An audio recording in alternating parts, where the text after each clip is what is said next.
Welcome to another edition of George Washington Speaks. I'm Tom Saffold. One influence Lawrence Washington had on his younger brother George was an interest in military service. And at age 15, George had the opportunity to join the ranks of British naval officers in the lowly position of ensign, with high hopes to rise through the ranks. Listen now as George Washington, portrayed by Vern Frykholm, tells of another momentous decision he made. This is the second instance in which we take the facts as we know them and weave a story where George is forced to make a major decision in a matter of seconds when he must choose between his own ambition and his family. Again, the question is asked, what would you do? When I was 15 years old, Lawrence and Colonel Fairfax, along with some of my brother Augustine's business friends, talked to my mother about allowing me to join the Royal Navy. They convinced her that I did not have a promising future without a proper education, improved social status, or increased wealth. My mother reluctantly agreed to allow me to join the Navy, since she could see that there was no other way for me to advance. Lawrence, Augustine, and Colonel Fairfax purchased a position for me as an ensign, which is the lowest ranking officer on board a ship. It was common for a gentleman to purchase an officer's position in the 1700s, a purchase that could cost as much as a year's wages. No experience was needed, just a willingness to serve the country with possible promotion if a young man proved himself to be brave and capable in combat.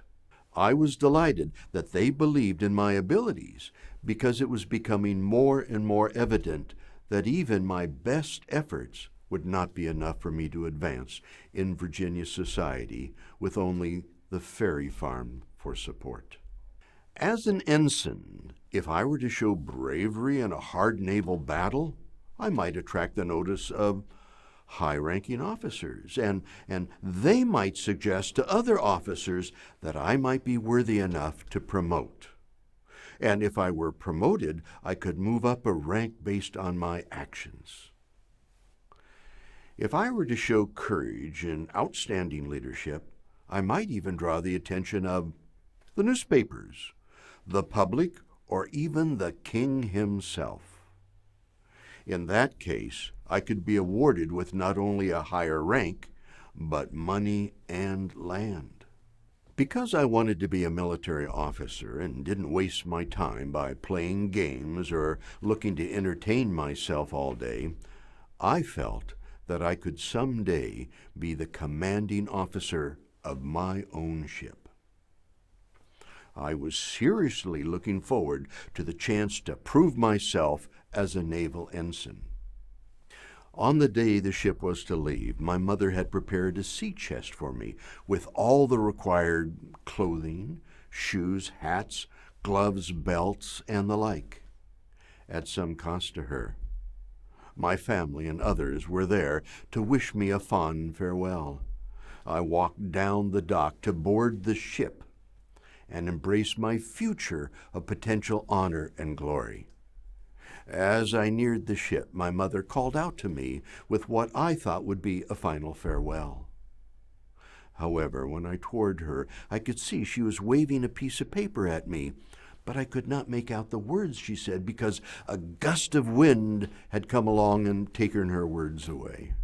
Well, I walked back to her So I walked back in her direction, and when she called out again, I could understand what she said. She was saying, "George, don't go." I was stunned at this last-minute change in her decision. She had finished preparing my sea chest that morning, and it had been placed on board ship. What could possibly have happened to change her mind? As I walked back and reached her, I learned that my mother had received a letter from her brother George in England. It said that the war with France was not going well, and that ensigns like myself were being killed quickly by the better French cannon.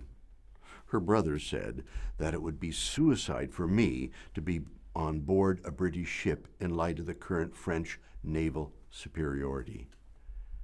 At that moment, I had to make a decision. Would I go forward and board the ship and sail away to embrace a glorious military future for myself? Or would I turn around and return to my mother out of love, respect, and honor for her? I was 15. I was a young man stepping into a position of manhood and not a boy anymore. What would my family and friends who knew about the great privilege that was being offered to me think of me? Was I a man, or was I still just a boy? And would this be the last chance I would have for advancement in my life? It seemed that way to me. I had no other hopes. Without this opportunity, my situation would be unchanged, and possibly worse, since I would be disappointing those who had spoke out for me and bought the commission. Without this position, my situation was not just being among the lower echelons of the lower gentry, but actually losing the status of being a gentleman at all. What would I do? Where could I go, or where could I stay? At only 15 years of age, I had to make an immediate decision. It was hard, but I knew what I needed to do. I was brought up knowing what things were most important in my life and where my loyalties lied. Let me ask you, what would you do? Whatever choice you make reflects what you think is important. For me, as a boy, I had long embraced my parents' words and example that loyalty to the family was of utmost importance. As Washingtons, we did what was best for the family, for our children and our grandchildren. As my mother's oldest son, it was doubly important because I would need to set an example that my sister and 3 younger brothers would look up to. As a gentleman, even as a colonist and part of the lower gentry, I was to honor country by being virtuous and place the needs of others above myself. As an Anglican, which is a member of the Church of England, I was to honor my mother and father. Now that is, as a 15-year-old boy, even though I was growing into manhood, I was to put her wishes for the family above my own. To serve on His Majesty's ship would be the height of my military desires and what I thought was the best chance for a glorious future. But if I went, it would have to be at the expense of my family, my honor, and my faith. What would you do? Would you go or would you stay? What did I do? Well, I stayed because of my family, my honor, and my faith. As expected, Lawrence, Augustine, and Colonel Fairfax were greatly disappointed. However, they also knew how hard the decision was for me and at what personal cost to me saying no was, and why I stayed. I now no longer was a young boy, but I was becoming a man, sorting out what I believed in and making the hard decisions that supported those beliefs. My staying, due to my mother's imploring, could be seen as a boy under his mother's hand, but it also could be seen as a young man developing strong character by willing to sacrifice his own desires for advancement for the good of the family, his country, and his faith. In looking back at that decision, I often wonder what would have happened if I had actually gone. What would have happened if I had boarded that ship in defiance of my mother and to my honor by thinking only of myself? I suppose the worst that could have happened was that I could have been killed by French cannon fire, which was the fate of many who went at that time, as I had planned to go. And if I had been killed, who would have led the Continental Army and the state militias as commander-in-chief 30 years later against the most powerful army in the Navy in the world at the time? Would any other general have been able to keep the army together and avoid being crushed for 8.5 years? Would they have been able to defeat Great Britain and gain our independence? In looking back, many historians say that no other general officers had the broad respect of the population, had the patience and courage to work with the Continental Congress, and had the ability to command the army and the militia through 8.5 years of frustrating losses. They agreed that without me, we would not have prevailed.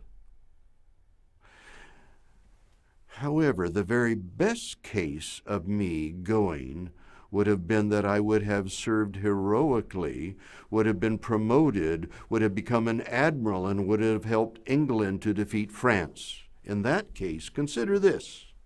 When the colonies rebelled 30 years later, would the King and Parliament have sent Admiral Howe to quell the American colonies' rebellion in 1775? Or would they have sent a distinguished colonist like myself that had proven himself? And if so, as a loyal British admiral with the power and the might of the British Navy and Army behind me, would I have been defeated by a small group of disaffected colonists? Or would I have led the British efforts to successfully end this rebellion? We, of course, will never know.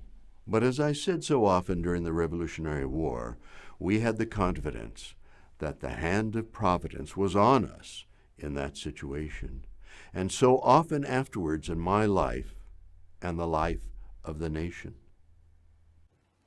Thank you for joining this series on George Washington's childhood and youth.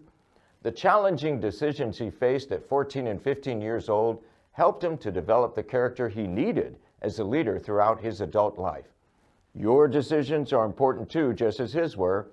Whether you display leadership on a national level or become a person of good character in your family and place of employment, your decisions each day contribute to the mark you leave on this world.